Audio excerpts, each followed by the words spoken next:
She lost her mom at the age of 16 and lost one of her older brothers at the age of 17. She graduated from high school after a second year in 1985, then went on to receive a certificate for being a nurse's aide. She worked in a hospital for a couple of years, and it wasn't until she turned 25 that she got kicked out of the house because she became pregnant with me. There was a lot of trouble and controversy over my mom just because she had a lot of problems with alcoholism and she couldn't really keep a steady job either. And I guess you can say that it wasn't until 6th grade that I started to get a better appreciation of my mom and just how strong of a woman she was for everything she has gone through.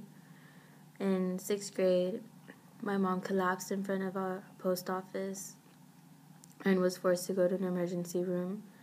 And because she had had so many nosebleeds, she had to get a blood transfusion of 4 pints of blood. So where 1 pint of blood is supposed to save 3 people, it took 4 people to save my mom's life. And that was just one of the problems. She had her diabetes, high blood pressure, and thyroid all out of control. She had gained an excessive amount of weight to where she could barely even walk. So her time in the hospital was spent trying to stabilize everything. But in one of the times that they took her to get an x-ray, she just collapsed. And it was because her heart collapsed. So she had to be in the intensive care unit, and where she was in a coma on a respirator, meaning she had tubes going through her nose, her mouth, her throat, her arms, just tubes going everywhere. And a lot of people didn't think she was going to make it, especially since she was on life support. But somehow, some way, she was able to make it out, and she wasn't able to work after that, not to this day, just because she's been really fragile and fatigued. So after she moved back into the house, we had to go periods of time where we didn't have electricity or water, or a phone or cable. Those were beyond the question.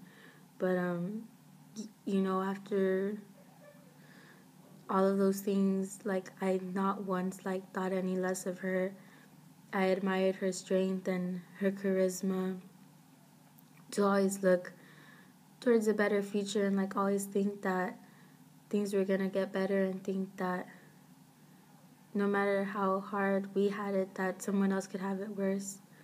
Most recently, she received news that she has a tumor right below her brain, and she still manages to joke around about everything and just have this charisma and this life to her that I still don't understand how someone who has gone through so much can keep smiling and thinking that things are going to get better. She jokes around and says that if she's on her deathbed, she's still going to be making everyone laugh because that's just the way she is. And the truth is, I can imagine her to the very end, being that type of person that's always going to drop anything to help a person out. And that's just the type of person that I admire to be. And I hope I never lose her, at least can carry her for as much time as I can, because my mom is amazing.